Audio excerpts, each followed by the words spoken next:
जी Nepal HD television अब तपाईं सँगसँगै।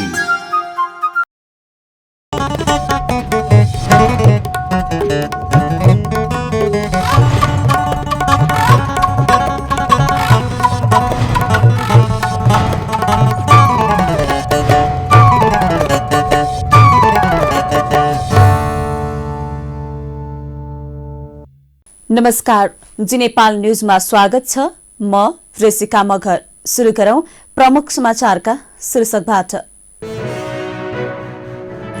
सत्तारूढ गठबन्धनकै नेतृत्वमा स्थिर सरकार बने संचार तथा सूचना प्रविधि मन्त्री कार्कीको भनाई। आफ्नो ठाउँबाट इमानदारीताका साथ प्रतिबद्ध भएर काम गर्नुपर्नेमा जोड।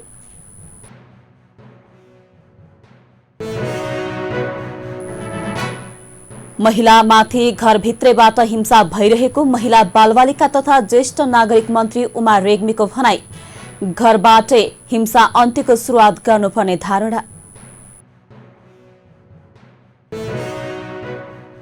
सरकारले धानको समर्थन मूल्यको कार्यान्वयन नगरेको भन्दै नेपाल किसान महासंघ र अखिल नेपाल किसान महासंघद्वारा संयुक्त रूपमा आन्दोलन घोषणा। खरिद प्रक्रिया शुरू नगरिए दोस्रो चरणको आन्दोलन सार्वजनिक गर्ने चेतावनी।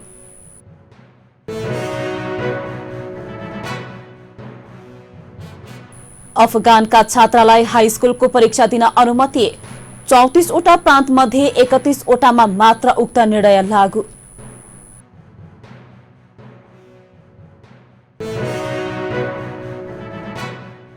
र आईसीसी विश्वकप लिग 2 को त्रिदेशीय सिरिज अन्तर्गत नामिबिया विरुद्ध नेपालले सुरुवातमा बलिङ गर्ने। प्रतियोगितामा 7 टोली सहभागी। अब समाचार विस्तारमा। संचार तथा सूचना प्रविधि मन्त्री ज्ञानेन्द्र बहादुर कार्कीले सत्तारूढ गठबन्धनकै नेतृत्वमा स्थिर सरकार बन्ने बताउनु भएको छ। संचार मन्त्रालयले बुधबार आयोजना गरेको बधाई तथा शुभकामना कार्यक्रममा सरकारका प्रवक्ता तथा सुनसरी निर्वाचन क्षेत्र नम्बर 4 बाट प्रतिनिधि सभा सदस्यमा निर्वाचित हुनुभएका मन्त्री कार्कीले सत्तारूढ गठबन्धनकै नेतृत्वमा स्थिर सरकार बन्ने बताउनु भएको हो। उहाँले गठबन्धनको नेतृत्वमा सरकार निर्माण गर्नु मुलुकको आवश्यकता भएको र त्यो आवश्यकतालाई जनताले स्वीकृति प्रदान गरिसकेको बताउनुभयो। उहाँले जनताको अपेक्षा अनुसार अब बन्ने गठबन्धनको सरकारले मुलुकलाई 5 वर्ष भित्रमा समृद्धिको दिशामा जाने आधार स्थापित गर्नुपर्ने बताउनुभयो। पछिल्लो समयमा मुलुकलाई राजनीतिक स्थिरता चाहिएको उल्लेख गर्दै मन्त्री कार्कीले जनताको अपेक्षा अनुसार मुलुकले विकास र समृद्धिको गतिलाई तीव्रताका साथ अगाडि बढाउने प्रतिबद्धता व्यक्त गर्नुभयो। उहाँले आगामी 10 वर्ष भित्रमा कम्तीमा दक्षिण एसियाका सम्पन्न देशहरू मध्येमा नेपाललाई पनि पुर्याउने आफूहरूको दायित्व रहेको भन्दै अबको पुस्ता आगामी 10 भित्रमा धनी पुस्ता बनाउन सबैले आफ्नो ठाउँबाट इमानदारीताका साथ प्रतिबद्ध भएर काम गर्नुपर्नेमा जोड़ दिनुभयो। नेपालसँग भएको जलस्रोत, पर्यटन, कृषि लगायतका स्रोत साधनलाई अवसरका रूपमा अधिकतम उपयोग गरेर देशको सर्वाङ्गीण विकासका निमित्त अर्जुन दृष्टि लगाएर अगाडि बढ्नुपर्ने भएकाले त्यसका निमित्त स्थायी सरकार हुनुपर्ने उहाँको भनाइ छ। जनताको अपेक्षा अनुसार अब बन्ने गठबन्धनको सरकारले मुलुकलाई 5 वर्षभित्रमा समृद्धिको दिशामा जाने आधार वर्षहरूको रूपमा यसलाई हामीले स्थापित गर्नुपर्दछ र 10 वर्षभित्रमा कमसे कम दक्षिण एसियाका सम्पन्न देशहरू मध्येमा नेपाललाई पनि त्यो स्थानमा पुर्याउने दायित्व हाम्रो हो। त्यो अपेक्षा जनताको छ र अबको पुस्तालाई 10 वर्षभित्रमा धनी पुस्ता बनाउनका निमित्त हामी सबैले आफ्नो ठाउँबाट इमानदारीताका साथ प्रतिबद्धताका साथ काम गर्यौं भनेदेखि हामीसँग जे जति साधन र स्रोतहरू छन् त्यसलाई अवसरको रूपमा परिणत गरेर हामी अगाडि बढ्न सक्यौं भनेदेखि जलस्रोत, पर्यटन, कृषि यिनीहरूलाई हामीले अधिकतम उपयोग गरेर देशको सर्वाङ्गीण विकासका निमित्त अर्जुन दृष्टि लाएर हामी अगाडि बढ्नुपर्ने आजको दायित्व छ। त्यो दायित्व केवल राजनीतिक तहबाट मात्रै गरेर पुरा हुँदैन। त्यसका निमित्त स्थायी सरकार तपाईँहरू र स्थायी सरकारले पनि त्यत्तिकै गम्भीरताका साथ, त्यत्तिकै समर्पणका साथ र त्यत्तिकै इमान्दारिताका साथ अगाडि बढ्यौँ भनेदेखि मलाई विश्वास छ 10 वर्षभित्रमा अब आउने हाम्रो पुस्तालाई धनी पुस्ताको रूपमा कमसेकम दक्षिण एसियामा हामी स्थापित गर्न सक्छौँ।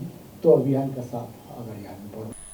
मन्त्री कार्कीले संविधान जारी भएपछि प्रतिनिधि सभाको दोस्रो निर्वाचन सम्पन्न भएको उल्लेख गर्दै आगामी 5 वर्षभित्रमा जनताका अपेक्षा पूरा गर्नुपर्नेमा जोड़ दिनुभयो। महिला बालबालिका तथा ज्येष्ठ नागरिक मन्त्री उमा रेग्मीले महिलामाथि घरभित्रैबाट हिंसा भइरहेको भन्दै घरबाट हिंसा अन्त्यको शुरूआत गर्नुपर्ने बताउनु भएको छ। महिला हिंसा विरुद्धको 16 दिने अभियान अन्तर्गत महिला बालबालिका तथा ज्येष्ठ नागरिक मन्त्रालयले बुधबार आयोजना गरेको लैंगिक हिंसाको सम्बोधन र सेवा प्रवाहमा प्रभावकारिता विषयक अन्तर्क्रिया कार्यक्रममा बोल्दै मन्त्री रेग्मीले सो कुरा बताउनु भएको हो। महिला हिंसा अन्त्य गर्न पुरुषको पनि साथ र सहयोग आवश्यक रहेको उहाँले बताउनुभयो। मन्त्री रेग्मीले लैंगिक हिंसा सम्बन्धी कार्यक्रम गर्दा महिला पुरुष बराबरी संख्यामा सहभागी गराउनु पर्नेमा जोड़ दिनुभयो। उहाँले महिला हिंसा महिलाको मात्र नभई सबैको समस्या भएकाले महिला हिंसा उन्मूलन गर्न समाज, परिवार र राजनीतिक दलहरूलाई पनि सहभागी गराउनु पर्ने धारणा राख्नुभयो। राज्यले निर्माण गरेका ऐन तथा कानूनहरू कार्यान्वयन राजनीतिक दलहरूबाटै हुने भएकाले दलहरूलाई पनि समावेश गरेर छलफल अभियान चलाउनु पर्नेमा जोड़ दिनुभयो।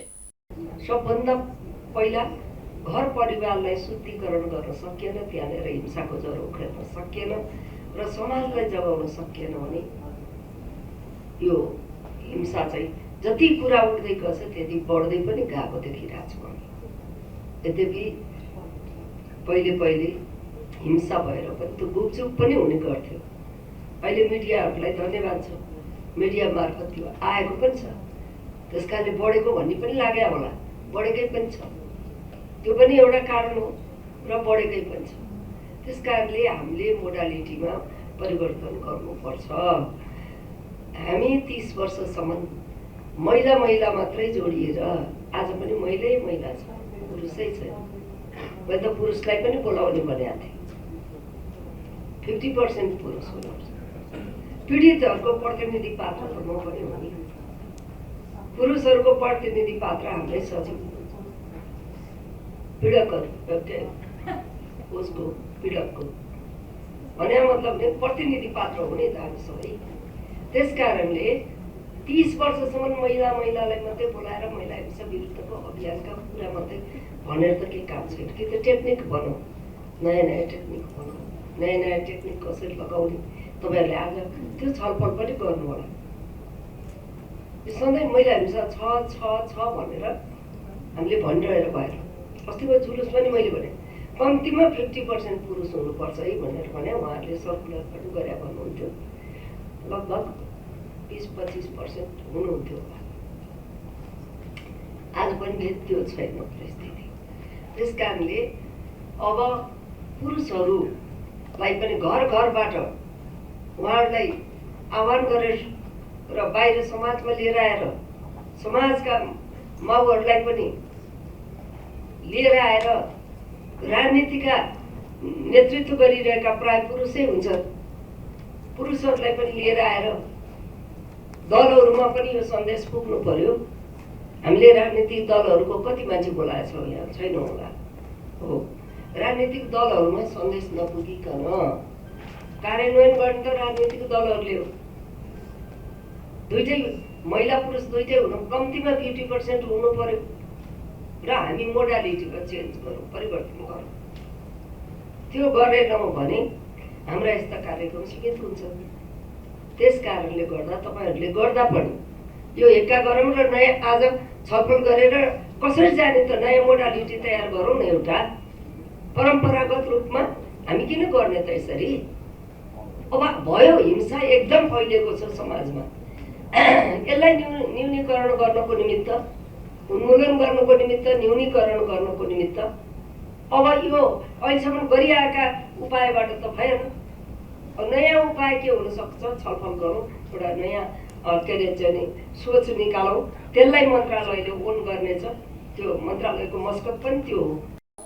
80% जनसङ्ख्या रहेको महिला बालबालिका तथा ज्येष्ठ नागरिक मन्त्रालयलाई उपेक्षा गरी सबैभन्दा थोरै बजेट दिने गरेको उहाँले गुनासो गर्नुभयो।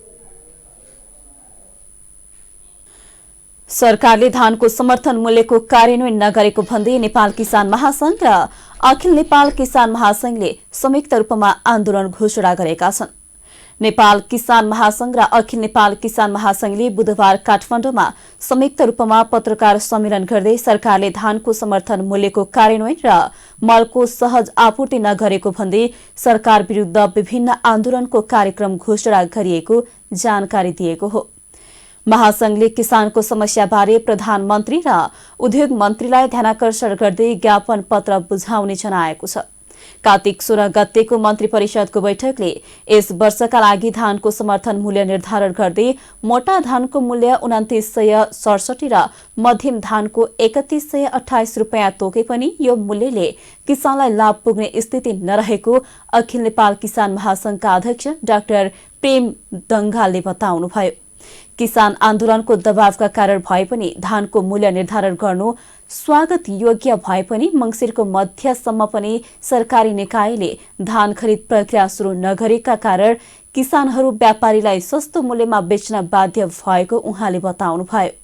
धान बाली भित्र्याउने समय शुरू हुनासाथ धान खरिद प्रक्रिया अगाडि बढाउनु पर्नेमा सम्पूर्ण उत्पादित धान व्यापारी कहाँ पुग्न लाग्दासम्म धान खरिद गर्ने सरकारको निकाय मुखदर्शक बनेर बस्नु दुःखद भएको अध्यक्ष दंगालले बताउनुभयो। नीति तथा कार्यक्रममा र बजेटमा के भनिएको छ भन्दाखेरि धानको समर्थन मूल्य तोक्ने, नेपाल सरकारका निकायहरूले चाहिँ खरिद गर्ने, यदि समर्थन मूल्य र खरिद मूल्य, किन मूल्य त घट्यो भने त किसानले त बजारमा बेच्ने स्थिति हुन्छ जुन बेचिरहेका छन्। अहिले समर्थन मूल्यभन्दा घटी मूल्यमा किसानहरूले बिक्री गर्नु पर्यो भने त्यो बीचको अन्तर जुन छ डिफरेन्स, त्यो डिफरेन्स पनि चाहिँ शोध भर्ना गर्ने भन्ने स्पष्ट नीतिगत व्यवस्था र कानुनी व्यवस्था र चाहिँ तपाईँको बजेटको चाहिँ भाषणमा यी कुराहरू आएका छन्। र यो डिफरेन्स जुन अघि हामीले चर्चा गऱ्यौँ, खरिद मूल्य र चाहिँ समर्थन मूल्य बीचको डिफरेन्स, यसका लागि चाहिँ खाद्य व्यवस्था तथा व्यापार कम्पनीले करिब 27 करोड माग गरेको भन्ने चाहिँ रहेको छ।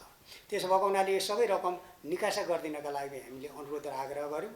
माननीय अर्थमन्त्रीज्यूको भनाइ पनि के छ भने हामीले यो पाइपलाइनमा राखेका छौँ, हामी दिन्छौँ, तर प्लान ल्याउन पर्यो, यो कम्पनीले त्यो ढङ्गले खरिद गर्ने चाहिँ प्रक्रियाहरू चाहिँ अगाडि बढाउनु पर्यो, यो हुन्छ भन्ने खालको कुरा गर्नुभयो। तर हामीले 1 हप्ता पर्ख्यौँ।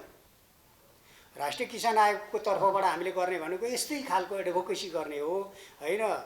नेपाल सरकारका निकायहरूलाई बीचमा चाहिँ समन्वय गर्ने हो, सहजीकरण गर्ने हो र पदाधिकारीहरूलाई भन्ने अनुरोध आग्रह गर्ने हो। सँगसँगै किसानहरूको आवाज संस्थागत ढङ्गले, वैधानिक ढङ्गले नेपाल सरकार समक्ष पुर्याउन पर्ने जिम्मेवारी रहेको कारणले आज हामी राष्ट्रिय यो चाहिँ अखिल नेपाल किसान महासंघ र नेपाल किसान महासंघ बीचमा हामीले छलफल अन्तर्क्रिया गरौँ। स्टाटस त यो छ, आखिरी धान खरिद नहुने स्थिति छ, लगभग हामीले त्यस्तै देख्यौँ।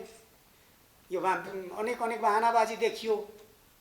किसानहरूले चाहिँ सस्तो मूल्यमा चाहिँ धान चाहिँ बिक्री गरिरहेको अवस्था छ।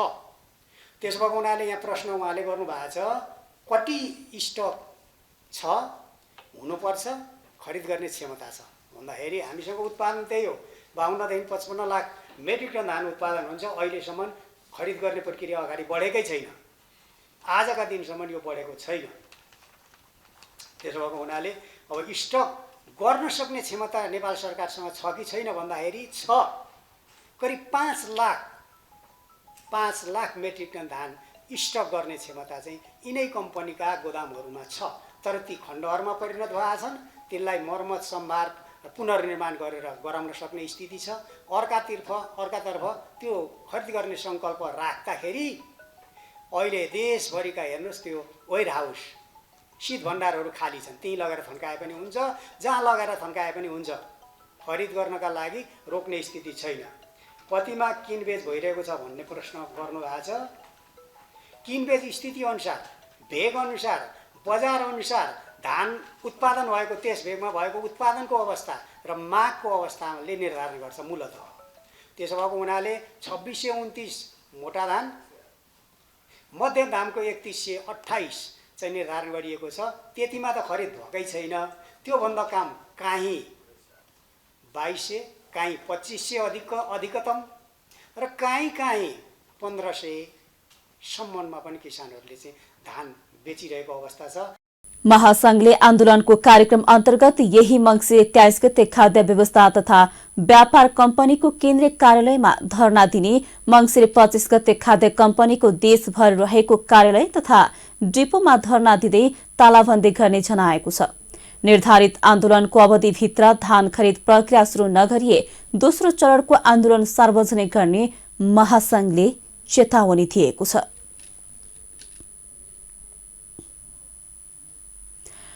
सरकारका प्रवक्ता एवं संचार मन्त्री ज्ञानेन्द्र बहादुर कार्कीले प्रतिनिधि सभाबाट निलम्बित प्रधान न्यायाधीश चोलेन्द्र शमशेर जबरा विरूद्धको महाभियोग प्रस्ताव जीवितै रहेको बताउनु भएको छ।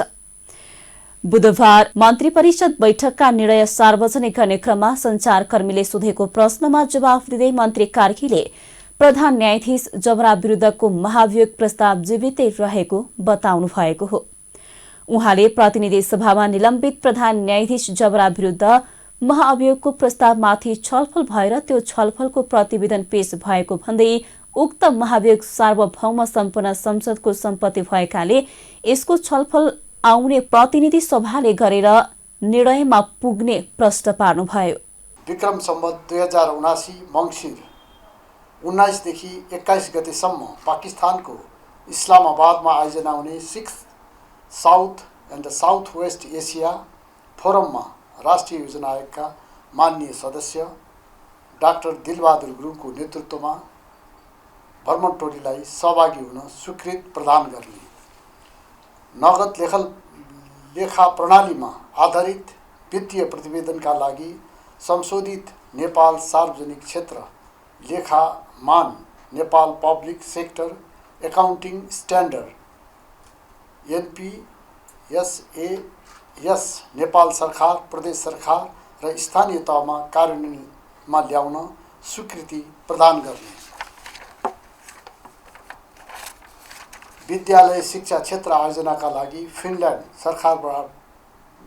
सरकारबाट प्राप्त हुने 19 मिलियन युरो करिब 2 अरब 54 करोड बराबरको अनुदान सहायता स्वीकार गर्ने, विद्यालय शिक्षा क्षेत्र आयोजनाका लागि नर्वे सरकारबाट प्राप्त हुने 195 नर्वेजियन क्रोनर करिब 2 अरब 57 करोड बराबरको अनुदान सहायता स्वीकार गर्ने, कर्मचारी सञ्चय कोषको प्रशासक पदमा श्री जितेन्द्र धिताल गोर्खालाई नियुक्त गर्ने, किमाथाङका अरुण जलविद्युत आयोजनाको लागि जग्गा प्राप्ति गर्ने र प्रारम्भिक कारबाही चलाउने अधिकारी तोक्ने, धौबादी मेघौली 132 केबी प्रसारण आयोजनाको लागि जग्गा प्राप्ति गर्ने र प्रारम्भिक कारबाही चलाउने अधिकारी तोक्ने, लेखनाथ दमौली 220 केबी प्रसारण आयोजनाको लागि जग्गा प्राप्ति गर्ने र प्रारम्भिक कारबाही चलाउने अधिकारी तोक्ने, मर्स्याङ्गी जलविद्युत केन्द्रका लागि जग्गा प्राप्ति गर्ने र प्रारम्भिक कारबाही चलाउने अधिकारी तोक्ने, सार्वजनिक हितका लागि आवश्यक सेवामा हडताल गर्न निषेध गर्ने सूचना नेपाल राजपत्रमा प्रकाशन गर्ने,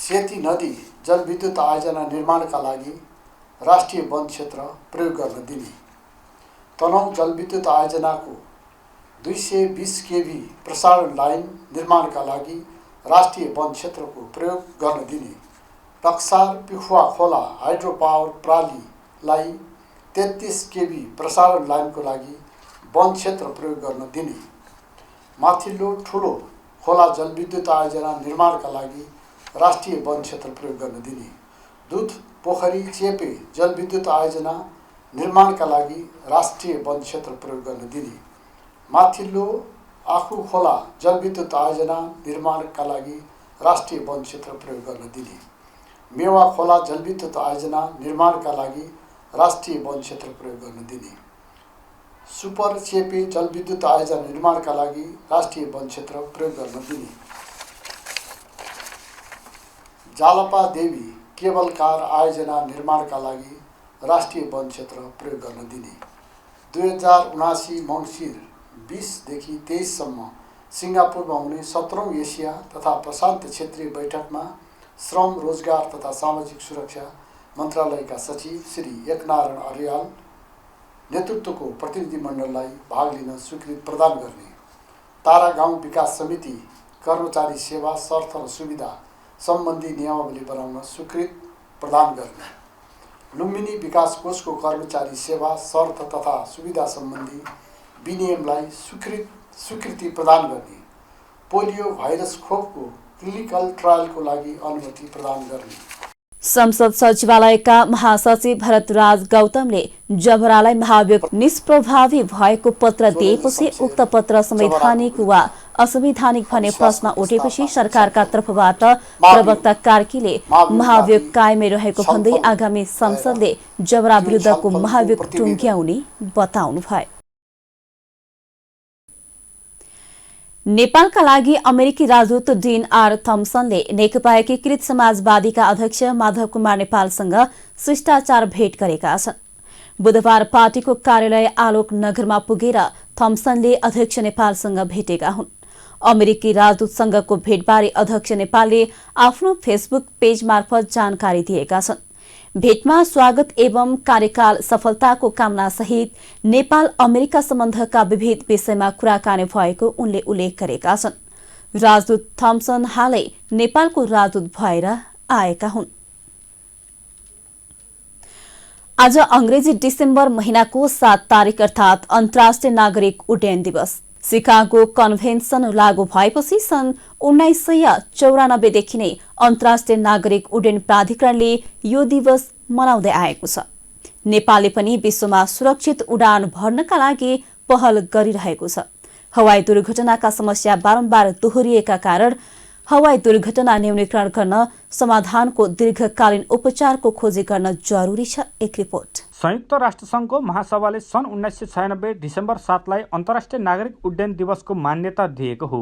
आइकाओमा नेपाल सहित 192 राष्ट्र सदस्य रहेका छन्। आजका दिन संसारभरका नागरिक उड्डयन विभागहरूले एकै स्वरमा नागरिक उड्डयन सुरक्षा र व्यवस्थापनका लागि आवाजहरू उठाउने गर्दछन्। दिवसका अवसरमा यो वर्ष विश्वव्यापी उड्डयनको विकास गर्न नव प्रवर्धनमा जोड दिउँ मूल नारा तय गरेको छ। कुनै पनि राज्य र क्षेत्रको विकासमा उड्डयन सुविधाको महत्त्वपूर्ण भूमिका रहेको हुन्छ। विकासका पूर्वाधारहरूको स्थापना गर्न, आवत जावत गर्न, सेवा सुविधाको पहुँच बढाउन, पर्यटन सम्भाव्यताको विकास गर्न, विपद व्यवस्थापन गर्न र दुर्गमका बिरामीहरूलाई समयमै उपचारका लागि अस्पतालमा पुर्याउन उड्डयनले मूलभूत भूमिका खेलिरहेका हुन्छन्। हवाई उड्डयनले संसारलाई एक सूत्रमा बाँधिदिएको छ।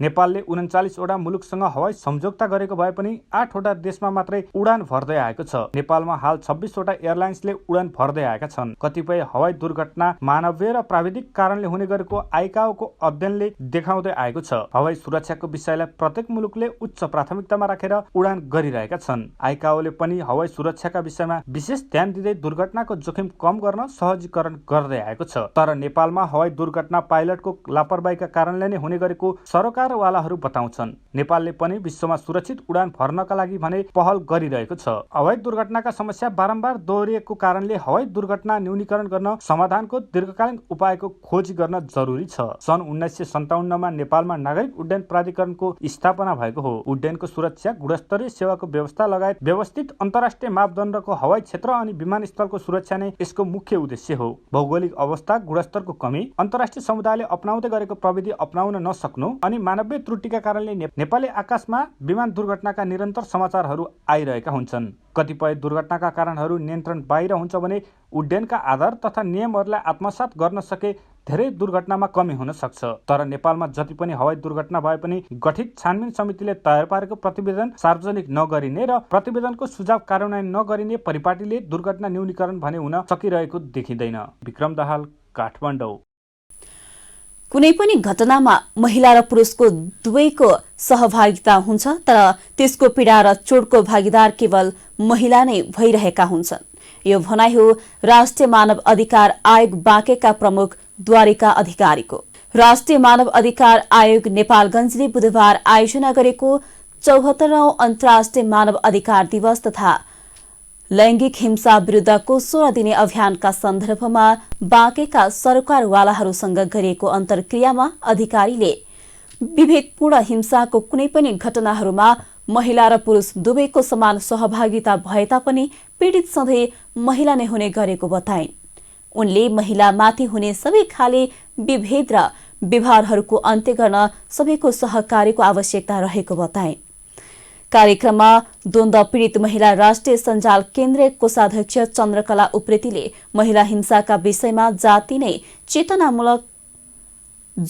चेतनामूलक कार्यक्रम गरे तापनि घटना बढ्ने क्रममा भने उत्तिकै जारी रहेको बताउँदै महिला विरुद्धको 16 दिने अभियानलाई वर्षभरि नै मनाउन सुझाव दिइन्। उनले महिलाहरूमाथि भएका र हुने गरेका सबै खालका हिंसालाई अन्त्य गर्न सबै एकजुट हुनुपर्नेमा जोड दिइन्। फियान नेपालका प्रमुख सुरेश गौतमले नेपालमा अहिले पनि पितृसत्तात्मक सोचका कारणले महिलामाथि हिंसा हुँदै आए तापनि यस्ता खालका घटनाहरू बलियाले निर्धामाथि घटाउने भएको हुनाले महिलासँगै पुरुष र समाजमा रहेका तेस्रो लिङ्गीहरूमाथि पनि घटनाहरू घट्ने गर्दछन्।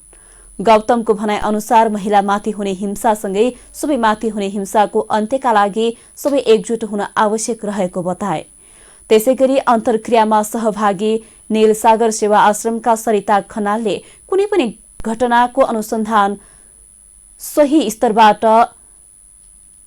स्तरबाट नै हुनुपर्नेमा जोड दिइन्। कार्यक्रममा बाँकेका सरकारवालाहरू, सम्बन्धित पक्ष, पीडित र पत्रकारहरूको सहभागिता रहेको थियो भने राष्ट्रिय मानव अधिकार आयोग बाँकेका प्रमुख द्वारिका अधिकारी स्वयंले कार्यक्रमको बारेमा प्रश्न पारेकी थिइन्। लुम्बिनी प्रदेशको स्थायी राजधानी दाङको राप्ती उपत्यकामा मन्त्रालयहरू स्थानान्तरण हुन सुरु गरेसँगै दाङमा उत्साह छाएको छ। अस्थायी राजधानी बुटवलबाट मुख्यमन्त्री कार्यालय र सचिवालयका सामग्रीहरू दाङ सारिएसँगै जिल्लामा उत्साह छाएको हो। राजधानी कार्यान्वयनका लागि मुख्यमन्त्रीले थालेको पहल कदमीको प्रशंसा गर्दै बधाई समेत दिन थालेको छ भने राजधानी क्षेत्रमा रहेका पालिकाहरूले राजधानी कार्यान्वयनका लागि सचिवालय गठन गरेर काम शुरू गरेका छन्।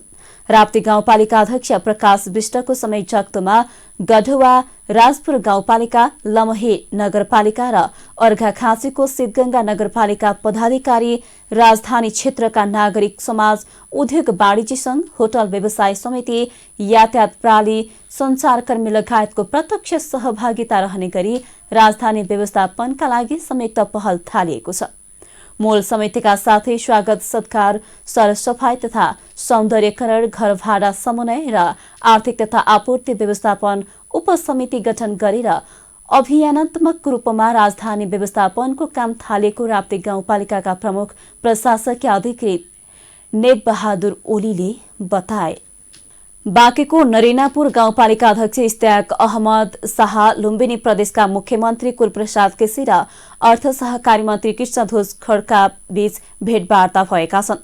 मुख्यमन्त्री कार्यालय भालुबाङमा भएको भेटमा नरेनापुर गाउँपालिकाको विकास, सुशासन, सेवा प्रवाह र सन्तानेश्वर मन्दिरको विषयमा छलफल भएको थियो।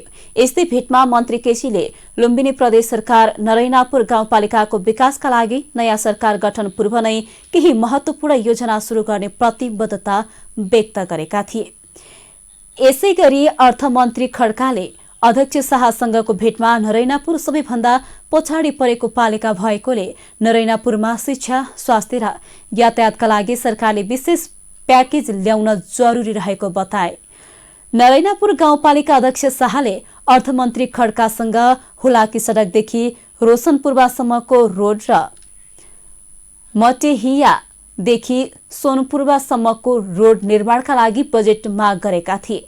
अर्थमन्त्री खड्काले तत्काल 2 रोड मध्ये 1 रोड निर्माणका लागि बजेट दिने आश्वासन दिएका थिए। मन्त्री खड्काले मन्त्रालयका सचिव नेत्र सुवेदीलाई नरैनापुरको रोड निर्माणका लागि माग भएको रकम व्यवस्थापन गर्न निर्देशन दिएसँगै सचिव सुवेदीले मटिहियादेखि सोनपुरवासम्मको रोड निर्माणका लागि चाहिने बजेट एक साताभित्रै पठाउने बताए। अध्यक्षसँगै मन्त्रीलाई भेट्न बाँके क्षेत्र नम्बर 1 कबाट निर्वाचित प्रदेशसभा सदस्य कृषक केसी नमुना नरैनापुरका लेखापाल प्रकाश अधिकारी लगायतको सहभागिता रहेको थियो। म्याग्दीको बेनी नगरपालिका 8 बेनीमा आज माटोको ढिस्को खसेर पुरिँदा एकजना निर्माण व्यवसायीको ज्यान गएको छ। म्याग्दी बहुमुखी क्याम्पसको नयाँ भवन निर्माण स्थलमा खसेको ढिस्कोले पुर्याएर अन्नपूर्ण गाउँपालिका 6 घर भएका कृष्ण बरुवालको ज्यान गएको जिल्ला प्रहरी कार्यालय म्याग्दीले जनाएको छ। म्याग्दी क्याम्पसको भवन निर्माणका लागि खनिएको जगको नापजाँच गर्न पुगेका निर्माण व्यवसायी बरुवालको जगभन्दा माथिबाट खसेको माटोको ढिस्कोले पुर्याएर ज्यान गएको म्याग्दीका प्रहरी नायब उपरीक्षक तिलक भारतीले जानकारी दिनुभयो। प्रहरी नायब उपरीक्षक भारतीका अनुसार माटोको ढिस्कोले पुर्याएका बरुवालको डोजरको सहायतामा नेपाल प्रहरी, नेपाली सेना र स्थानीयवासीले उद्धार गरी बेनी अस्पताल लगेपछि चिकित्सकले मृत घोषणा गरेका थिए। निर्माण व्यवसायी बरुवाल उत्तर गंगा निर्माण सेवाका सञ्चालक हुनुहुन्छ। सरकारले पोलियो खोपको क्लिनिकल ट्रायलको लागि अनुमति दिएको छ। मंगिर 20 गते बसेको मन्त्री परिषद बैठकका निर्णय सार्वजनिक गर्न बुधबार संचार मन्त्रालयमा आयोजित पत्रकार सम्मेलनमा सरकारका प्रवक्ता एवं संचार मन्त्री ज्ञानेन्द्र बहादुर कार्कीले पोलियो खोपको क्लिनिकल ट्रायलको लागि अनुमति दिएको जानकारी दिनुभएको हो। उहाँले सरकारले विद्यालय शिक्षा क्षेत्र आयोजनाका लागि फिनल्याण्ड सरकारबाट प्राप्त हुने 19 मिलियन युरो र विद्यालय शिक्षा क्षेत्र आयोजनाका लागि नर्वे सरकारबाट प्राप्त हुने करिब 2 अर्ब 57 करोड़ बराबरको अनुदान सहायता स्वीकार गर्ने निर्णय भएको जानकारी दिनुभयो। त्यस्तै बैठकले मंगिर 4 गते प्रदेश र प्रतिनिधि सभा निर्वाचन एकै चरणमा सम्पन्न गर्न सहयोग गर्ने सबैलाई धन्यवाद ज्ञापन गरेको छ भने कर्मचारी सञ्चय कोषको प्रशासक पदमा गोर्खाका जितेन्द्र धिताललाई नियुक्त गरेको उहाँले बताउनुभयो। नगद लेखा प्रणालीमा आधारित वित्तीय प्रतिवेदनका लागि संशोधित नेपाल सार्वजनिक क्षेत्र लेखामान Nepal public sector accounting standard NPSAS Nepal सरकार, प्रदेश सरकार र स्थानीय तहमा कार्यान्वयनमा ल्याउन स्वीकृति दिएको मन्त्री कार्कीले जानकारी दिनुभयो।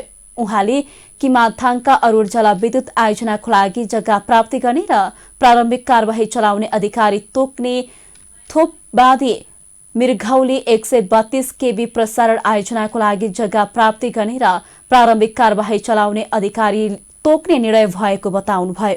त्यस्तै लेखनाथ दमौली 220 केबी प्रसारण आयोजनाको लागि जग्गा प्राप्ति गर्ने र कार्यवाही चलाउने अधिकारी तोक्ने, मर्स्याङदी जलविद्युत केन्द्रका लागि जग्गा प्राप्ति गर्ने र प्रारम्भिक कार्यवाही चलाउने अधिकारी तोक्ने र तनहुँ जलविद्युत आयोजना 220 केबी प्रसारण लाइन निर्माणका लागि राष्ट्रिय वन क्षेत्र प्रयोग गर्न दिने निर्णय भएको बताउनुभयो।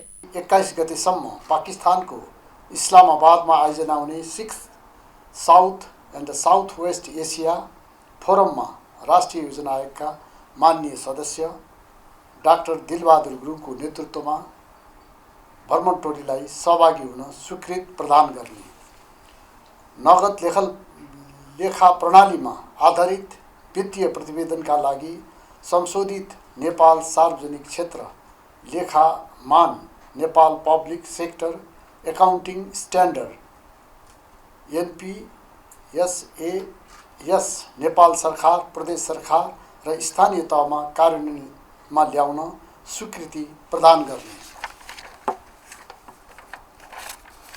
विद्यालय शिक्षा क्षेत्र आयोजनाका लागि फिनल्याण्ड सरकारबाट प्राप्त हुने 19 मिलियन युरो करिब 2 अर्ब 54 करोड बराबरको अनुदान सहायता स्वीकार गर्ने, विद्यालय शिक्षा क्षेत्र आयोजनाका लागि नर्वे सरकारबाट प्राप्त हुने 195 नर्वेजियन क्रोनर करिब 2 अर्ब 57 करोड बराबरको अनुदान सहायता स्वीकार गर्ने, कर्मचारी सञ्चय कोषको प्रशासक पदमा श्री जितेन्द्र धिताल गोर्खालाई नियुक्त गर्ने, किमाथाङका अरूण जलविद्युत आयोजनाको लागि जग्गा प्राप्ति गर्ने र प्रारम्भिक कारबाही चलाउने अधिकारी तोक्ने। धौबादी मेघौली 132 केबी प्रसारण आयोजनाको लागि जग्गा प्राप्ति गर्ने र प्रारम्भिक कारबाही चलाउने अधिकारी तोक्ने। लेखनाथ दमौली 220 केबी प्रसारण आयोजनाको लागि जग्गा प्राप्ति गर्ने र प्रारम्भिक कारबाही चलाउने अधिकारी तोक्ने। मर्स्याङ्गी जलविद्युत केन्द्रका लागि जग्गा प्राप्ति गर्ने र प्रारम्भिक कारबाही चलाउने अधिकारी तोक्ने। सार्वजनिक हितका लागि आवश्यक सेवामा हडताल गर्न निषेध गर्ने सूचना नेपाल राजपत्रमा प्रकाशन गर्ने। सेती नदी जलविद्युत आयोजना निर्माणका लागि राष्ट्रिय वन क्षेत्र प्रयोग गर्न दिने। तनहुँ जलविद्युत आयोजनाको 220 केबी प्रसारण लाइन निर्माणका लागि राष्ट्रिय वन क्षेत्रको प्रयोग गर्न दिने। टक्सार पिखुवा खोला हाइड्रो पावर प्रणालीलाई 33 केबी प्रसारण लाइनको लागि वन क्षेत्र प्रयोग गर्न दिने। माथिल्लो ठुलो खोला जलविद्युत आयोजना निर्माणका लागि राष्ट्रिय वन क्षेत्र प्रयोग गर्न दिने। दुध पोखरी चेपे जलविद्युत आयोजना निर्माणका लागि राष्ट्रिय वन क्षेत्र प्रयोग गर्न दिने। माथिल्लो आखु खोला जलविद्युत आयोजना निर्माणका लागि राष्ट्रिय वन क्षेत्र प्रयोग गर्न दिने। मेवा खोला जलविद्युत आयोजना निर्माणका लागि राष्ट्रिय वन क्षेत्र प्रयोग गर्न दिने। सुपर चेपे जलविद्युत आयोजना निर्माणका लागि राष्ट्रिय वन क्षेत्र प्रयोग गर्न दिने। जालपा देवी केबल कार आयोजना निर्माणका लागि राष्ट्रिय वन क्षेत्र प्रयोग गर्न दिने। 2079 मङ्सिर 20 देखि 23 सम्म सिङ्गापुरमा हुने 17औं एसिया तथा प्रशान्त क्षेत्रीय बैठकमा श्रम रोजगार तथा सामाजिक सुरक्षा मन्त्रालयका सचिव श्री एकनारायण अर्याल नेतृत्वको प्रतिनिधिमण्डललाई भाग लिन स्वीकृति प्रदान गर्ने।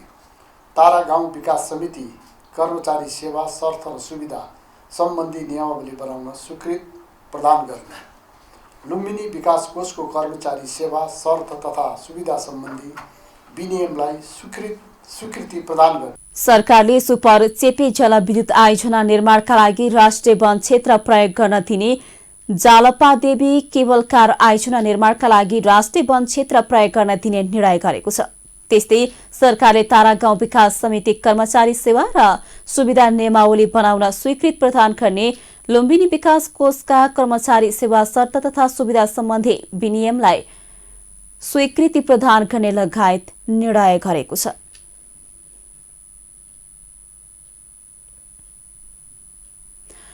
कर्मचारीहरूको आन्दोलनका कारण धनुषाको नगराई नगरपालिकाको कामकाज विगत 5 दिनदेखि ठप्प भएको छ।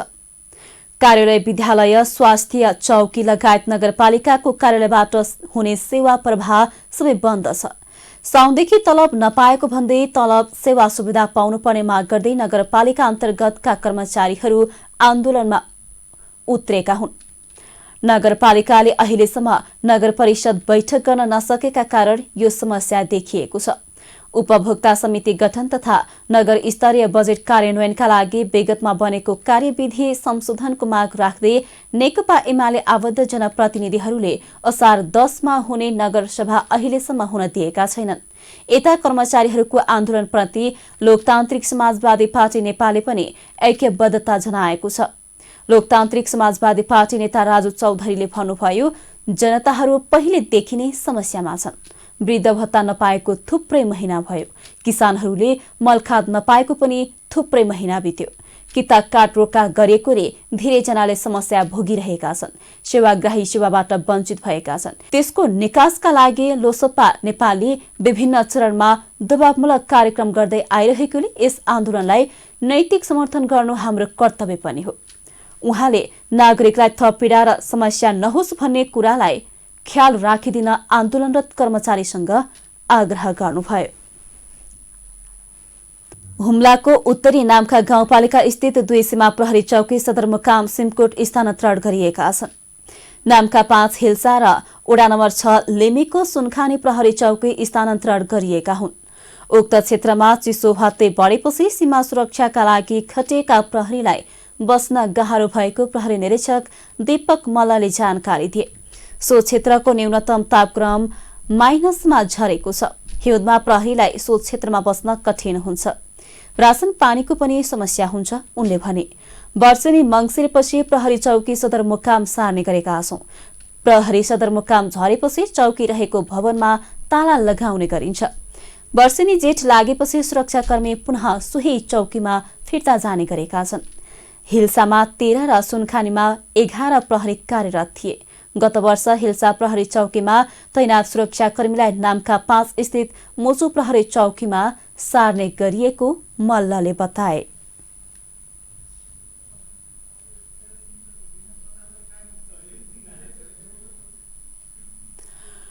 हुम्लामा तारा एयरको ट्विनटर जहाजमा चिल ठोकिएको छ। नेपालगञ्जबाट हुम्लाको सिमकोटका लागि उडेको जहाज मनी लेक नजिकै पुग्दा चिल ठोकिएको हो। अवतरण हुन 2 मिनेट बाँकी छँदा चिल ठोकिए पनि जहाज सुरक्षित रूपमा सिमकोटमा अवतरण भएको छ। चामल बोकेर उडेको जहाजमा चालक दलका 3 जना सदस्य थिए।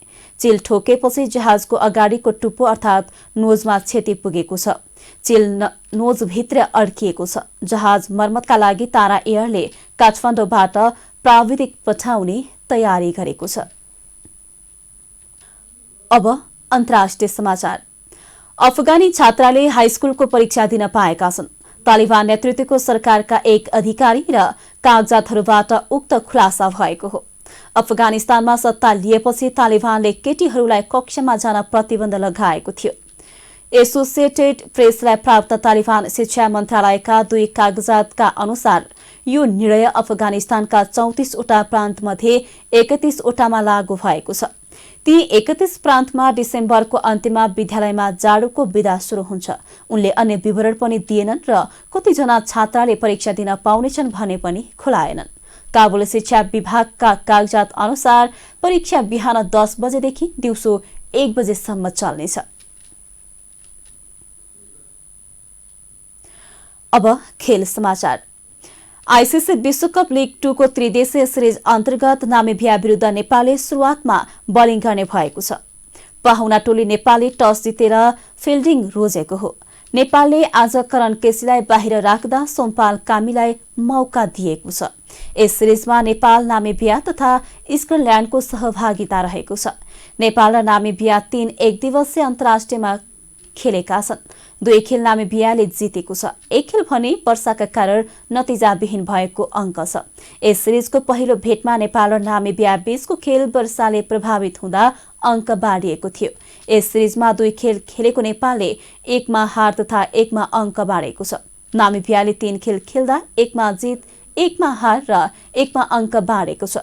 7 टोली सहभागी विश्वकप लीग 2 मा नेपाल 22 खेलमा 18 अङ्क सहित 6औं स्थानमा रहेको छ। नामिबिया भने 29 खेलमा 35 अङ्कका साथ तेस्रो स्थानमा रहेको छ।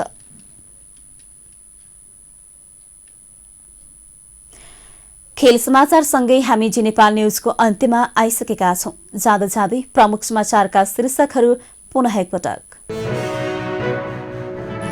सत्तारूढ गठबन्धनकै नेतृत्वमा स्थिर सरकार बने संचार तथा सूचना प्रविधि मन्त्री कार्कीको भनाई। आफ्नो ठाउँबाट इमानदारीताका साथ प्रतिबद्ध भएर काम गर्नुपर्नेमा जोड।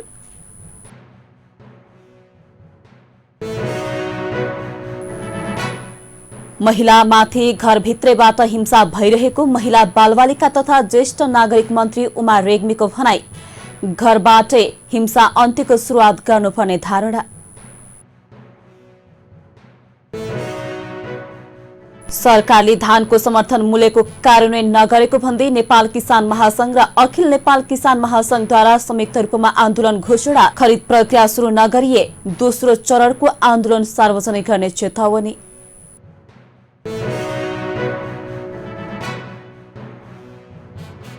अफगानका छात्रालाई हाईस्कुलको परीक्षा दिन अनुमति। 34 वटा प्रान्त मध्ये 31 वटामा मात्र उक्त निर्णय लागू।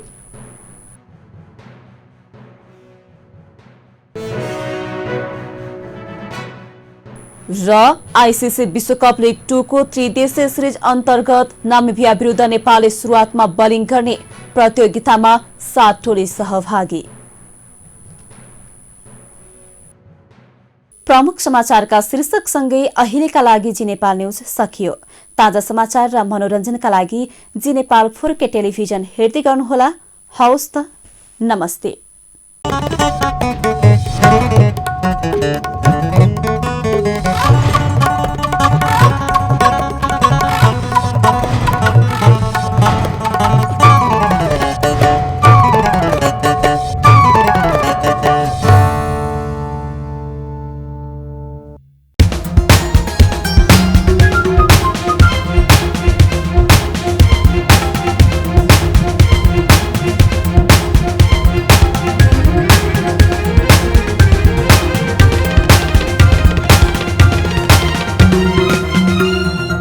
जी नेपाल HD टेलिभिजन अब तपाईँ सँगसँगै